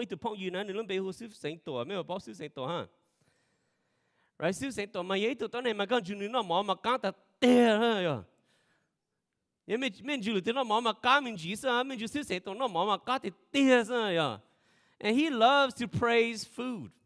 And every time I see my chong ni cho khop bone, ni cho la everything to sư sẽ to my mẹ cá tia là sư mà cho là chế là sư mà cho mà nanu on ni nói. Because you learn to praise, and you know what? When he says that, the food tastes a lot better. You know, Sư Santos talked about a restaurant up in Michigan, and he thought, man, we don't like Michigan, so we up in Michigan, mà cá tia liu. Thầu tư của nó mà của nó cho tỷ chú sân đu không câu. Của ta bộ cám bộ lý con à. Và cám bộ lý con nó thế, của lại bây giờ bế bộ là của những yếu mùi sáng mùi sang hay à. Because of the reputation of someone telling me it's so good. Yeah. You know, if someone says, man, Grace Moline Church, man, it's such a great church. Like, man, they came out here and they just loved on us. It will open people's minds. Say, hey, I want to go check out Grace Moline's church. Yeah. And so little things you do go a long way. Okay? Be the salt of the earth. Yeah. Purifies and preserves. Order của nó xóa lư nè. Nhà ta nuôi bé chỉ mua túi yên, thằng cái bé chỉ nhóm lọt tế giả lâu đấy chăng?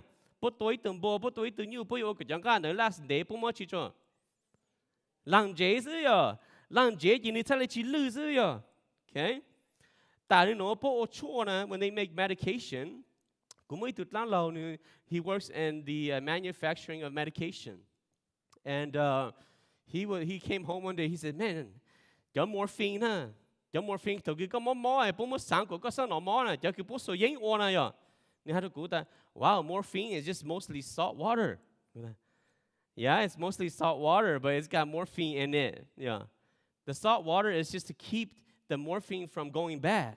Yeah, so they use solution, salt solution, saline solution to keep medication from going bad. Yeah, so salt really does help preserve. Yeah.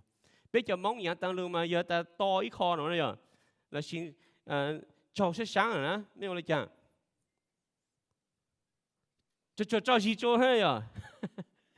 Pee on it, cho gì cho khó that in your pee or in your urine has a lot of salt, and that salt helps kills the bacteria. It does work. Tại mình một to mà lương mình một đó tại hà giống mình khó mình tên nó to tàn chỉ một chỗ hay pee on it, yeah. Bây giờ mong ý gì là họ nè, xí nè, because chế này khẳng dạng cứ như preserve and he purifies. Sau đó họ chỉ là be a light in a dark world. Mấy chú olu tên cho tôi hình là tây bù kế ya. Tên là mà nếu oi khó cứ cho họ chào bù kế là chỉ darkness flees in light. Chỉ tao mới dạng cứ trong đủ cứ có gì khó căng chủ yếu có gì khó trong đủ. So even if this room is so dark, you light one candle, it shines throughout this room. Cú nói tu hả ta giờ tại luôn là tên nó ta ha nữ trong tu còn đi xí nè em mới tới tu candle là cứ nên gọi sang mày nè people can still see it from the naked eye if it was totally dark and it was flat lúc tên có tới tu candle mình xí rồi lê mà nó có chuyện bù này You know, a lot of people right now is living in darkness. We see like Ukraine, right? Millions of people have fled Ukraine the past couple months. Their life is all messed up. Within the past year, we had a lot of Afghan refugees coming to the United States. Afghanistan, refugee. Within the past year, we've seen an influx of Afghan refugees who came into the United States. Earlier this year, I had an opportunity to meet one of those family. I was in Columbus, Ohio. And so, Columbus, Ohio, and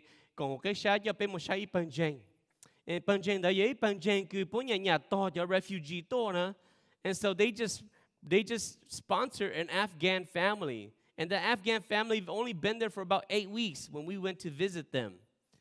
And you know what? Before I met the Afghan family, what do you think about Afghanistan people? Sometimes we're afraid, right? Sometimes we're like, what if they're sleeper cell terrorists? How do we know? And so people have these stereotypes of people from different parts of the world. Yeah. But when I went to this church, this Afghan family actually cooked us dinner.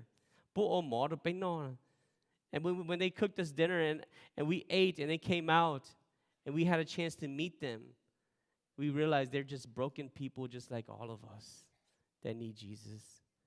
And when I saw that, it started to change my heart for Afghan people.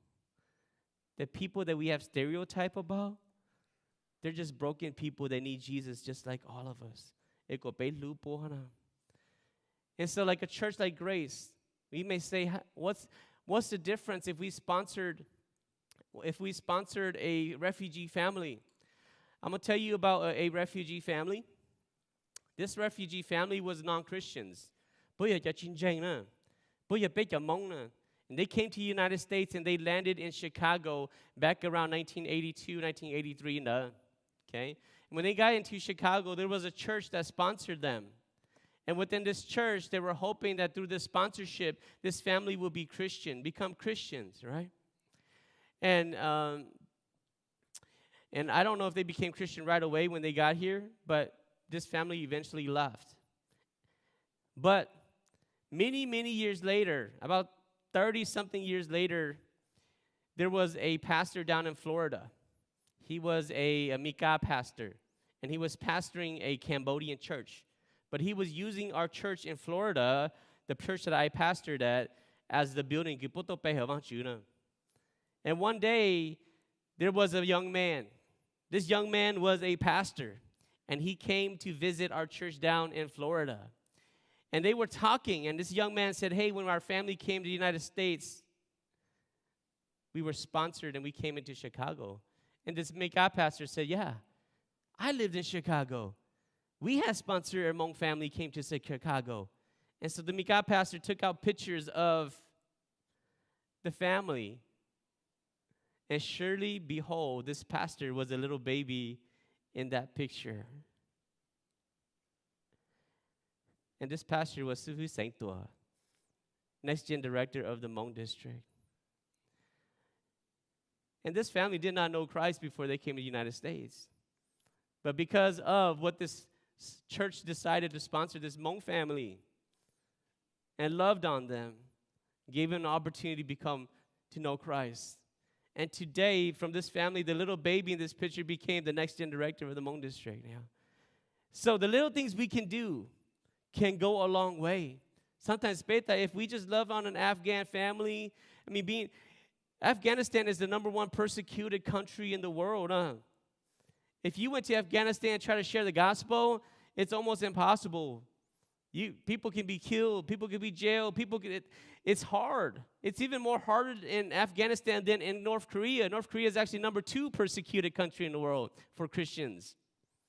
But when they come to the United States, to a land of freedom, God's bringing them here so that we can love on them, so that we can share Christ with them. One day, there could be a sustaintor from these families. One day, there could be a missionary that goes back to Afghanistan from these families to share the gospel.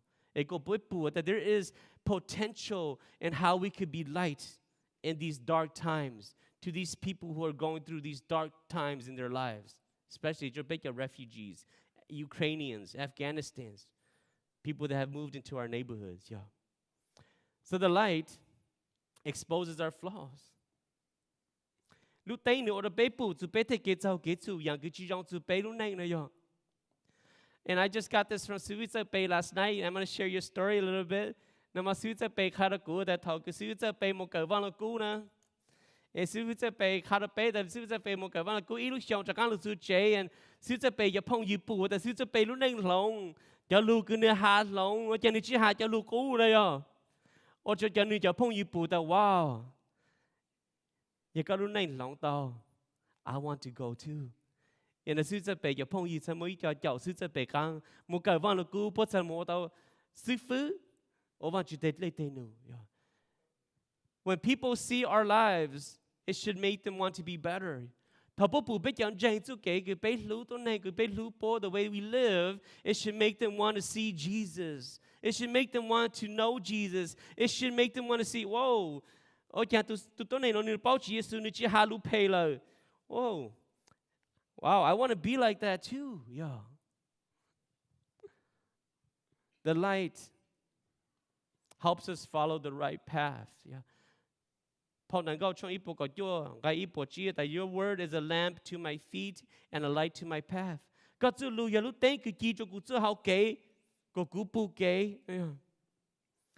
One thing that I like about hotels is sometimes they have really good curtains. They cover God, trong đun đi lệ so, trong châu du ta ta rồi, thế thầu tới tụ có ông cái tảng su là, you chỉ bụt chỉ you sáng tại người càng đủ lên đó, because the curtain is so good. Thế chỉ khó cái chỉ good nữa thì thầu cái sáng một xíu nắng nữa thì chỉ bụt kế đấy, sốt lú dữ ya, trong khẩu khó nữa, mà muốn tự tạo hôn nắng ya, sở lú tây ni ở đó bé bụt kế, ở này, the light gives us a path, yeah. Light brings hope and security. Lúc tây nè, mà ở đó bé nhớ chua xa, nhớ đó bé càng xa. Yeah, I have kids, and my youngest daughter is still afraid of the dark, so we got her a night light. Yeah, she always have to have her night light on because the light gives her security. Yeah, lúc tây nè ở đó ni chua xa. Yeah, bé ở này nhớ lắm là tây nè mà tôi nên chạy ta chỉ chậm là, tôi nên chạy cho cái blue cái tôi. Yeah. People are afraid of death. People don't want to experience death. Bây giờ mong mà bây giờ sáng thở mà chỉ phòng có một đứa có nhớ đến bao hột lá cổ bao rồi chỉ sẽ lâu chỉ sẽ dù bây giờ một tăng ít xa một ít gìเลยà bây giờ chạy cho cái blue cáiตัวแต่chỉ Giêsu ya lúc tên light brings hope. Hạt ta yang thằng cứ biết cho nó là tên nó trên chúa khó cứ nhớ một ít gì. But what if we are useless in a dark and thirsty world? Yet ta pe nyalun du ke chang du kon di ta shi pe chi mo kang hao. Yeah. Na ma pe ha ta olu nei ku mo kang hao. Olu nei ku mo kang hao cho vang chi, olu nei ku mo kang hao cho ton hin bla te, olu nei ku mo kang hao do pen jeng. Yeah. Jesus ha cho ma thai chong chi ngai ko pe bi ha but if the salt has become tasteless, how can it be made tasty again? It is no longer good for anything except to be thrown out and trampled underground. Yeah. She trampled underfoot by men. Yeah, chẳng dễ chỉ can dễ là chỉ trong một lát chi.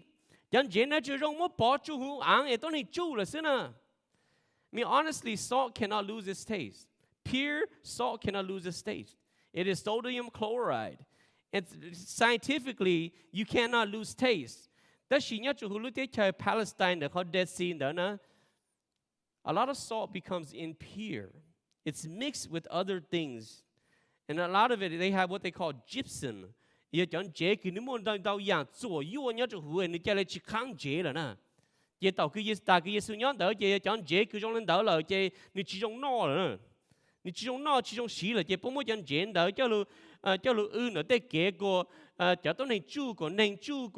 cho ăn đỡ người số to nhỏ rồi nè, so that the ground doesn't grow weeds. So it's only good to be thrown on the ground to be trampled. So when Jesus was talking about salt that became tasteless, he was talking about the salt that became so impure that it's no longer good to eat. It's only good for killing weeds on the ground. It could go be that way too. We're supposed to be the salt, the salt of the earth. But sometimes we could become so impure in the way we live, in our lifestyles, that we actually become hurtful to being witness for Christ. Cứ cho vang chữ tao chơi mò ha, ô cho tôi nên blat tên khai chữ Giêsu. Bây giờ ô lúc này cứ ô cho tôi nên blat tên chữ sáng bảo chữ Giêsu. Light, chữ Giêsu that a city set on a hill cannot be hidden. Okay, nor does anyone light a lamp and put it under a basket, but on the lampstand, and it gives light to all who is in the house. Lúc tay là chỉ muốn đi tay lúc tay em muốn lúc vá cho nó khứ cho sau đó rồi, nên thì cho cái tay lúc tay mà chịu tay em muốn cho cái chỉ lang của nhà chỉ bảo hai đứa món này hai rồi, chỉ lang của lu, okay, giờ just say mà nó calculator, alright, còn tôi này nhớ lúc chế nó phụ kế đây rồi, okay, bây giờ luôn này nói chỉ sáng chỉ tao là lúc món này rồi, lúc tay, bây giờ chủ tay chủ tôi này là tay phụ kế rồi. Bây giờ sao tại bây lúc tay muốn lúc vác khứ cho sau giờ, thằng bây tại bây lúc tay bây muốn lúc vác khứ cho sau giờ chạy lại chẳng, chạy tao hả hú lúc tổ chế nó mà bây giờ xí lúc tổ chế nó mà bây giờ ở tao rong đàn, lúc tay chỉ là cô lu, that it's covered only within this church building.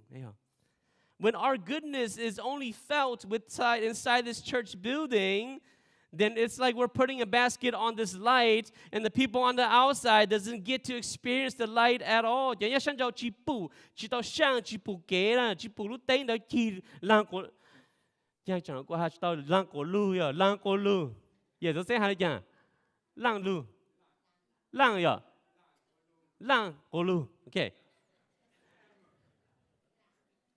La lo, lang á. Oh, làng cô lưu ya, chỉ làng cô lưu. Bây giờ nó mong làng à, làng cô lưu. Cho tôi này bù kế nữa ya. Khả năng mà chạy tao lên chăng? Khả năng tôi sẽ cố ha, khả năng nếu heard ý cho lâu ha, nếu heard bé cho cái ý chỉ cho mong nó culture. Đó là tại lên chăng là mấy ô tô nó sáng sớm này bù giờ ha, nhà chỉ giờ là dạng chỉ bù, giờ là hồi cho một khẩu sĩ ha. Nhớ được năm đó bằng trình mà bé một họ kia ta bé cho bán cho kia bé chỉ cho kia bé chỉ cho bé chỉ bán nếu bắt đầu nói luôn đó ha đó bằng trình mà bé mua ít chút bài lò đó ra bé cũng chỉ mua bài lò đó chỉ bé cũng mua ít họ kia ta bé nhìn cho lên đó kia ta cho chỉ cho bé sẽ bán sao giờ từ chỉ cho bé chỉ bán rồi màเขา reason คือกูปู่แต่bé mong mua chút chay họ màกูปู่bé khó lên nó khó thì ý mà bé mong là ta giờ ta có bán tu nọ bán tu họ chỉ bán tu bé chỉ bán tu răng chỉ rồi giờ ta bé sáng chỉ sáng mùa rồi giờ giờ thầu cơ giờ ta bé bán chỉ tao số lên số tu giờ sao bán tu lệ choเขาไม่bán tu lạiไม่chỉ bán số tu nó chỉ rồi giờ ta ở nhà bán chỉ nó sáng chỉ sáng mùa nó bán chỉ cho chỉ răng rồi giờ nó chỉ chẳng chỉ ta giờ lên đó nó chỉ cho mà bé sẽ bán xứ giờ chỉ cho mà bé giờ chỉ bán giờ sau là họ biết cũng mới cho cái này ta chi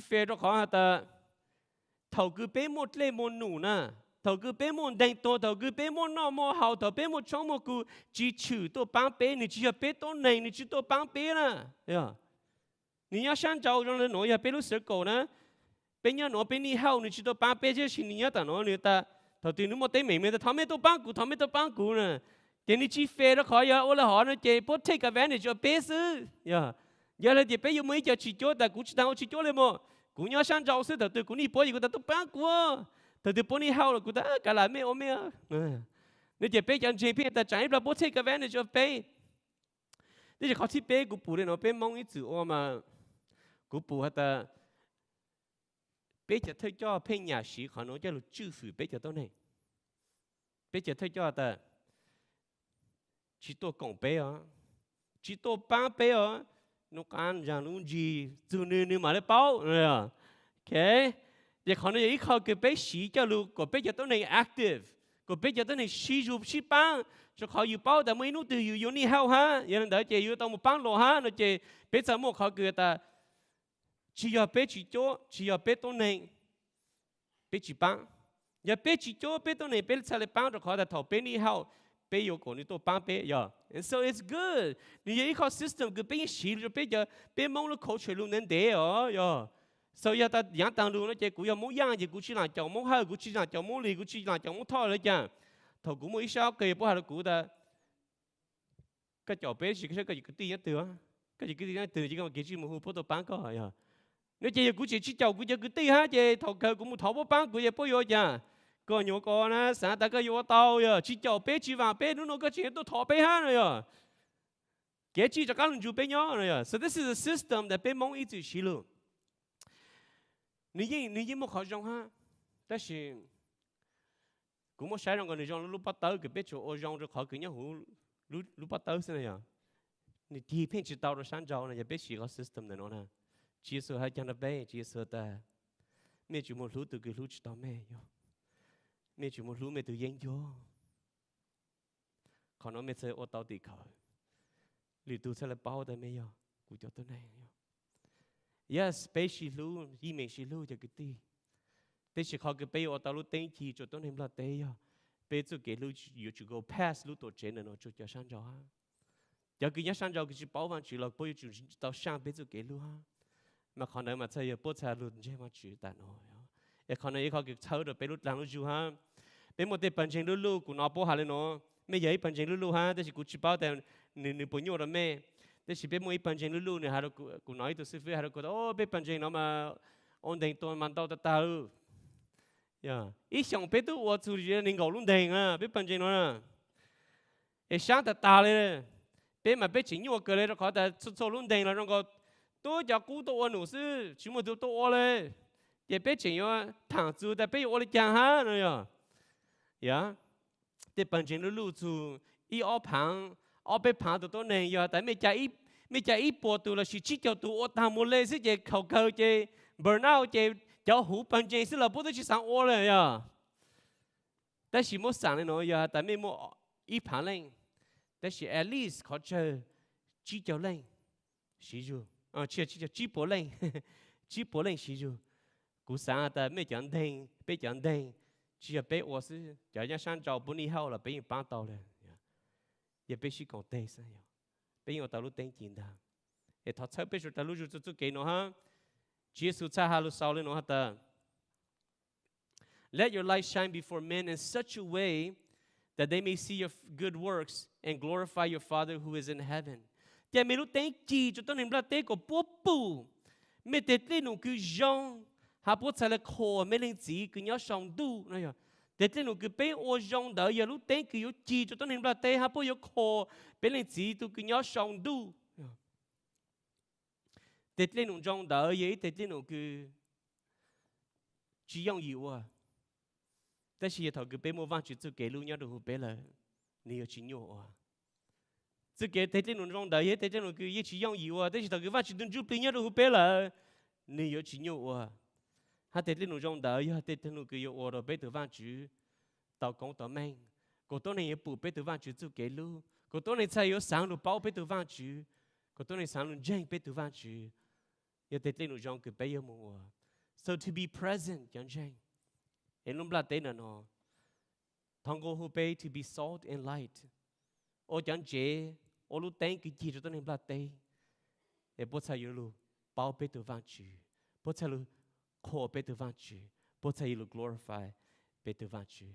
Em bé còn sao okay, yeah, let's pray. Mà chỉ bé tử văn chữ, we thank you so much for what you've been doing in Grace Hmong Alliance Church. Grace Hmong Alliance Church has been a leader in the Hmong district, bé tử văn chữ, in serving you, in proclaiming you, and being your salt, and being your light into the world, bé tử văn chữ. And a lot of times, Lord, we look at the things we do and we may ask the question, did it make a difference? How far did it go? It makes more difference than we think. in the lives of people around us. Bây giờ chúng ta continue to tell bây giờ dành cho Grace Mong Life Church. Continue to champion the Great Commission. Continue to send the gospel to cho ta này cái chữ báo có. Cho cứ nhớ sáng tế chờ tiểu u. Cho cứ nhớ lễ cho nhớ dây. To continue to be that salt and light of the earth. Bây giờ vang chữ here. And bây giờ vang chữ, I know that maybe in Grace Mong Life Church there may be some things that are still hurting. But Lord, I pray that you bring healing upon the church. Lord, I pray that you continue to lead them to be a light that shine in this community. Bây giờ vang chữ bây giờ chào. Bây giờ có tôi lên sư. Thà có thời gian cứ bây giờ. Ở trong lúc đó tế khổ có. Chúa có tàu công tàu mình. Bây giờ có chào. That Jesus có lòng bây cứ dòng kênh gạo. Amen. Thank you, Rome. So let's open.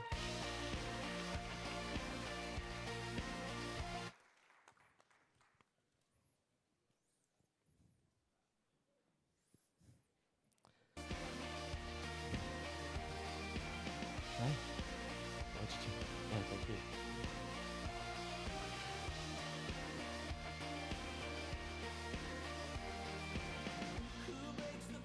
Good job.